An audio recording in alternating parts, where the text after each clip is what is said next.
የኢትዮጵያን የምግብ ሉዓላዊነት ለማረጋገጥ የጀመርነው ጥረት በላቀ ውጤት ቀጥሏል አሉ ጠቅላይ ሚኒስትር ዶክተር አብይ አህመድ።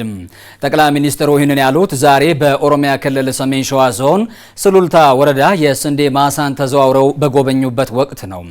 ቀድሞ አርሶ አደሩ ከፊል አርብቶ አደሩ በበጋ መስኖ ስንዴ እንዲያለማ ማሳመን ብዙ ድካም ይጠይቅ እንደነበር ያነሱት ጠቅላይ ሚኒስትሩ አሁን ይህ መንገድ ብዙሃኑን በውጤት እያሳመነ ይገኛል ሲሉም ጠቅሰዋል። ትላንት ኢትዮጵያ ስንዴን ከውጭ የምታስገባ ብቻ ሳትሆን አነስተኛ ምርት አምራች እንደነበረች ያስታወሱት ጠቅላይ ሚኒስትሩ ዛሬ ይህ እውነት መቀየሩንም አረጋግጠዋል። ይህ ውጤት በተግባር በማህበረሰቡ የዕለት ተዕለት ህይወት ውስጥም መገለጡን ጠቅላይ ሚኒስትሩ ጠቅሰዋል። የዛሬ 5-6 ዓመት ሰሜን ሸዋ ውስጥ ቢያንስ 4-5 ወረዳዎች በሴፍቲ ኔት ይተዳደሩ ነበር። 4-5 ወረዳዎች አብዛኛው ቀበሌ ሴፍቲ ኔት የነበረው። በዚህ ዓመት በሰሜን ሸዋ ውስጥ አንድም ቀበሌ በሴፍቲ ኔት የተያዘ የለም። 100% ራሳቸውን ነፃ አውጥተዋል። በማምረት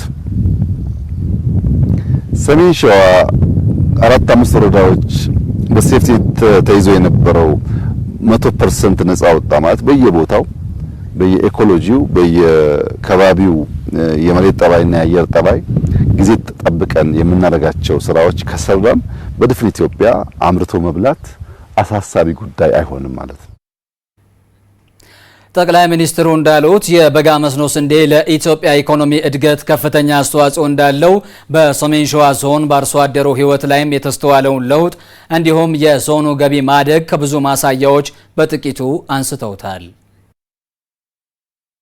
የበለጠ ብንገድብ፣ ውሃ ብንቆጥብ፣ ኢሪጌሽን ብናስፋፋ፣ ፓምፕ ብንጠቀም ድፍን ኢትዮጵያ ምን ሊሆን እንደሚችል ያመላክታልና የበጋ ስንዴ በአፍሪካ ውስጥ ከፍተኛ አምራች እንድንሆን ማስቻሉ ብቻ ሳይሆን በሴፍቲ ተይዘው የነበሩ ዜጎቻችንን ነፃ ያወጣ መሆኑ ብቻ ሳይሆን ኢንካም እያሳደገ ነው ያለው።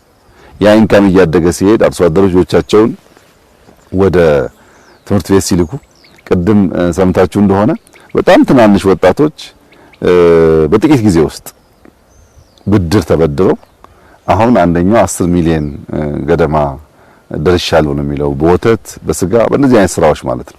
በትናንሽ ተደራጅተው የሚሰሩት ስራ ብድር በስፋት እየሰጡ ነው ያሉት ልጆች ደግሞ ሰርተው ገቢ እያገኙ ነው ያሉት። በጣም በርካታ አርሶ አደሮች ፒካፕ ገዝተዋል።